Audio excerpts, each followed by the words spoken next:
ಪ್ರಪಂಚದಲ್ಲಿ ಸೇಫೆಸ್ಟ್ ಜಾಗ ಅಂದರೆ ಇದು ನಿಮ್ಮ ಮಣ್ಣು. ಯಾರು ನಮಗೋಸ್ಕರ ಕಾಯ್ತಾರೋ ಅವ್ರಿಗೋಸ್ಕರ ಬದುಕಬೇಕು. ಯಾರು ನಮಗೋಸ್ಕರ ಅಳ್ತಾರೋ ಅವರನ್ನು ನಾವು ನೆನಪಿಸ್ಕೊಳ್ಬೇಕು.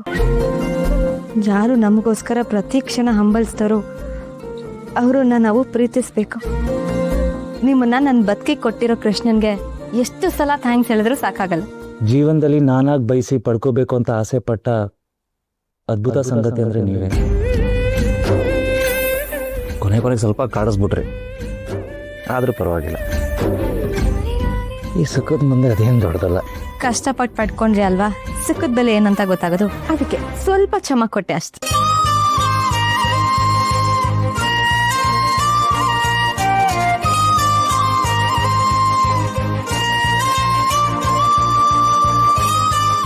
ಈ ಸಂಜೆ ಯಾಕೀಗ ಆಡ್ತಾನೋ ಏನೋ, ತಲೆನೇ ಕೆಟ್ಟೋಯ್ತು. ಏನು ಹುಡುಗ ಇವನು. ಛೇ, ಅಜ್ಜಿ ನೀವಿನ್ನೂ ಮಲ್ಗಿಲ್ವಾ? ಟೈಮ್ ಇಷ್ಟೊತ್ತಾಗಿದೆ. ಈ ಗಲಾಟೆಲಿ ನಂಗೆ ನಿದ್ದೆನೇ ಬರ್ತಾ ಇಲ್ಲ ಕಣೆ. ಹೌದು, ನಿನ್ನಿನ್ನು ಬರಲಿಲ್ವಾ? ಈ ಸಂಜು ಅಣ್ಣ ಮಾಡಿದ ಗಲಾಟೆಗೆ ನಂಗೂ ನಿದ್ದೆನೆ ಬರ್ತಿಲ್ಲ ಅಜ್ಜಿ, ತಲೆ ಕೆಟ್ಟೋಗಿದೆ. ಹೋ, ನೀನು ರಿಲ್ಯಾಕ್ಸ್ ಆಗ್ಬೇಕು ಅಂದ್ರೆ ನನ್ನ ಹತ್ರ ಅಲ್ಟಿಮೇಟ್ ಒಂದು ಐಡಿಯಾ ಇದೆ. ಐಡಿಯಾನಾ? ಏನು? ನಾನೇಲಿ ಯಾರಿಗೂ ಹೇಳ್ದೆ ನಾವಿಬ್ರು ಆಚೆ ಹೋಗಿ ಸುತ್ತಾಡ್ಕೊಂಡ್ ಬರೋಣವಾ? ವಾಟ್? ಅಜ್ಜಿ ಸ್ವಲ್ಪ ಗಡಿಯಾರ ನೋಡು, ರಾತ್ರಿ ಆಗಿದೆ. ಇಷ್ಟೊತ್ನಲ್ಲಿ ಆಚೆ ಹೋಗ್ಬೇಕಾ? ಅಯ್ಯೋ, ರಾತ್ರಿ ಆಗಿದೆ ಅಂತ ನನಗೂ ಗೊತ್ತು ಕಣೆ. ರಾತ್ರಿ ಹೊತ್ತು ಹೊರಗಡೆ ಹೋಗ್ಬಾರ್ದು ಅಂತ ಯಾರು ಮಹಾನ್ ವ್ಯಕ್ತಿಗಳು ಬರ್ದಿಟ್ಟಿದಾರ. ನನ್ಗೆ ಯಾಕೋ ರಂಗನಾಥ ಸ್ವಾಮಿ ದರ್ಶನ ಮಾಡ್ಬೇಕು ಅನ್ಸ್ತಾ ಇದೆ.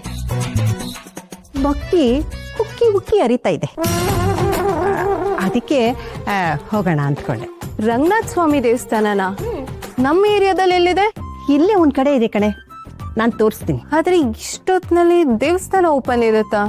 ಇರುತ್ತೆ, ನಿನಗೆ ಗೊತ್ತಿಲ್ಲ ಅಷ್ಟೇ. ರಾತ್ರಿ ಹೊತ್ತು ನನಗೆ ದೇವಸ್ಥಾನಕ್ಕೆ ಹೋಗ್ಬೇಕು ಅನ್ಸ್ದಾಗೆಲ್ಲ ನನ್ನ ಡಾರ್ಲಿಂಗ್ ಕರ್ಕೊಂಡು ಹೋಗ್ತಾ ಇದ್ದ, ನಿನಗೆ ಗೊತ್ತಾ? ಆದ್ರೆ ಇವತ್ತು ಅವನ್ನ ಕರೆಯೋ ಚಾನ್ಸ್ ನನಗಿಲ್ಲ. ನೀನ್ ನನ್ನ ಜೊತೆ ಬರ್ತೀಯಾ? ಏನು, ನೀವಿಬ್ರು ರಾತ್ರಿ ಹೊತ್ತು ದೇವಸ್ಥಾನಕ್ಕೆ ಹೋಗ್ತಿದ್ರಾ? ಈ ವಿಷಯ ನನಗೆ ಗೊತ್ತೇ ಇರ್ಲಿಲ್ವಲ್ಲ. ಅದು ತುಂಬಾ ಸೀಕ್ರೆಟ್. ಆ ವಿಷಯ ಈ ಮನೇಲಿ ಯಾರಿಗೂ ಗೊತ್ತಿಲ್ಲ. ನನಗೆ ಕಂಪ್ಲೇಂಟ್ ಕೊಡೋರು ಯಾರೂ ಇಲ್ಲ. ಅದಕ್ಕೆ ನನ್ನ ಸೀಕ್ರೆಟ್ನ ನಿನ್ನ ಹತ್ರ ರಿವೀಲ್ ಮಾಡ್ತಾ ಇದ್ದೀನಿ. ಜಾಲಿಯಾಗಿ ಸುತ್ತಾಡ್ಕೊಂಡು ಬರೋಣ, ಏನಂತೀಯ? ಅಜ್ಜಿ ಏನಜ್ಜಿ ಇದು? ಒಂದ್ ಕಡೆ ದೇವಸ್ಥಾನ ಅಂತೀಯ, ಇನ್ನೊಂದ್ ಕಡೆ ಜಾಲಿಯಾಗಿ ಸುತ್ತಾಡೋದು ಅಂತೀಯ. ಏನ್ ವಿಷಯ ಅಂತ ಕರೆಕ್ಟ್ ಆಗಿ ಹೇಳು.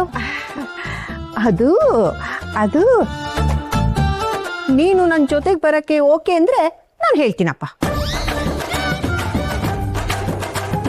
ಓಕೆ, ನನ್ನ ಕಡೆಯಿಂದ ಗ್ರೀನ್ ಸಿಗ್ನಲ್. ಬರ್ತೀನಿ, ಹೇಳು. ಅದೇನ್ ಗೊತ್ತಾ, ಈ ರೋಡ್ ಸೈಡಲ್ಲಿ ಪಾನಿಪುರಿ, ಬೇಲ್ಪುರಿ, ಗೋಬಿ ಮಂಜೂರಿ, ಐಸ್ ಕ್ರೀಮ್ ಇದೆಲ್ಲ ಮಾರ್ತಾ ಇರ್ತಾರೆ.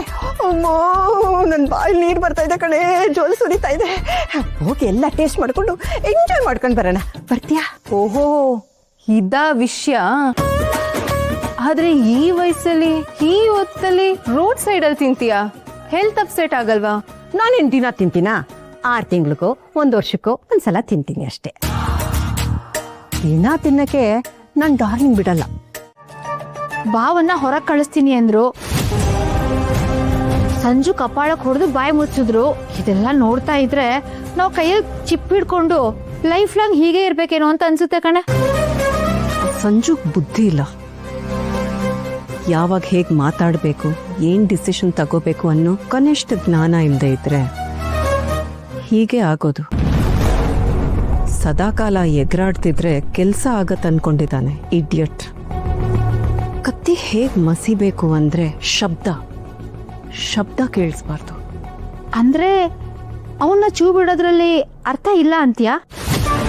ಒಂದು ಆಟ ಅಂದಮೇಲೆ ಶಾಂತವಾಗಿ ಆಡೋರು ಬೇಕಾಗತ್ತೆ, ಅಗ್ರೆಸಿವ್ ಆಗಿ ಆಡೋರು ಬೇಕಾಗತ್ತೆ, ಹಿಂದಿಂದ ಪ್ಲಾನ್ ಮಾಡಿ ಡಬಲ್ ಗೇಮ್ ಆಡೋರು ಬೇಕಾಗತ್ತೆ. ಎಲ್ಲ ಸರಿಯಾಗಿದ್ರೇನೆ ವಿನ್ ಆಗೋಕ್ಕೆ ಸಾಧ್ಯ. ಅವನಿಗಿರೋ ಓವರ್ ಎನರ್ಜಿ ಸರಿಯಾಗಿ ಯೂಸ್ ಮಾಡೋ ಥರ ಆಗ್ಬೇಕಷ್ಟೆ.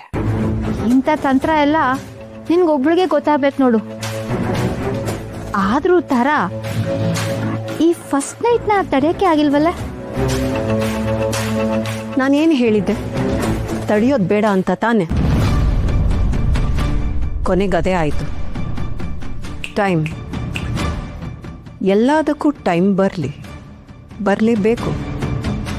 ನಾವಾಗೆ ಅರ್ಜೆಂಟ್ ಮಾಡಿ ಏನು ಮೈ ಮೇಲೆ ಎಳ್ಕೋಬಾರ್ದು.